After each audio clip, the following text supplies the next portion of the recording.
This is a huge week with the Fed meeting and announcement today, CPI data released yesterday, sales and jobs data tomorrow, and more economic data and earning reports coming in on Friday. So it is an absolutely massive week for the trajectory of the economy and the housing market. I'm going to break that down for you so you understand why. Let's go. Happy Wednesday, everybody. It's Brian Simmons here with eXp Realty in Southern Oregon. It is December 14th, and it is an absolutely massive day today. So I'm super happy you tuned in. Listen, if you could do me a quick favor and just click that like button, hit the subscribe icon, and share this video with anybody you know looking to buy or sell real estate in Southern Oregon, I'd really appreciate that. Before we dive into what's going on with the overall economy and the Fed announcement and all this sort of stuff, I want to actually dive into what's going on currently in our market to give you a little bit of a baseline of understanding of where we're at today. So looking at Jackson, Josephine County, single family residential listings, we have 998 on the market this morning. Okay, that's back under 1,000 units, which way sooner than I thought.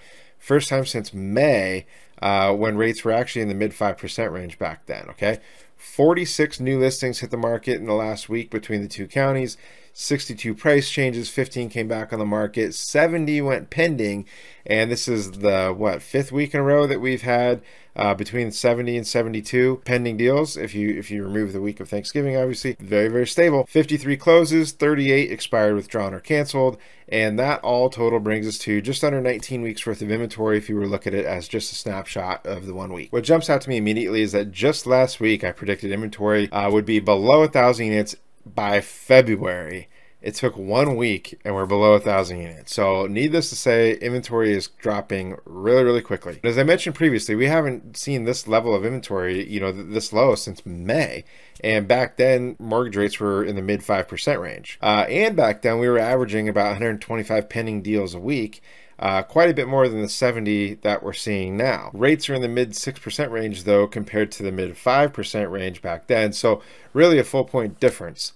And I point that out because I could see what I could see happening here is exactly what I had predicted in my video last week, which I will link up above here, where I said if rates go under 6%, we're going to see buying activity picking up very quickly. Okay. And that's why this Fed announcement today is so important. I really wish I could have done this video after they make their announcement this afternoon, but from the way the timing worked out, I just couldn't make that happen. But from everything I can find, it's looking like there's a very high likelihood, I mean over 80% from what I'm reading, that the Fed is going to announce a rate hike of 50 basis points rather than the 75 basis points that we saw for the last 4 months in a row. So that would be viewed as super favorable, very good news if they announce anything 50 basis points or less. So if that's the news that comes out, if they say 50 basis points or less, what I would say is expect to see mortgage rates come down. If they surprise everybody and announce 75 basis points or even higher, I would expect to see mortgage rates go up. And the likelihood of that happening, again, is very low based on what I'm reading. So I would go ahead and expect to see rates on the decline. And that preliminary information I'm talking about is stuff like the CPI Consumer Price Index data that was released yesterday, which was very favorable and seemed to indicate that inflation is actually slowing down and that the Fed should announce a lesser rate hike than we've seen in past months. Okay, so assuming that happens, there's a real possibility that we could see mortgage rates dip under 6% in the coming days. Last month, for example, when the Fed made a favorable announcement, we saw the single biggest drop in rates, mortgage rates that is, since they have been recording rates on a daily basis. Okay, so that's back in I think the early 2000s if I remember right. So that drop went from the average nationwide 30-year mortgage being about 7.2. In that 1 day it dropped to 6.6. Okay, so that's 0.8 of a percentage point.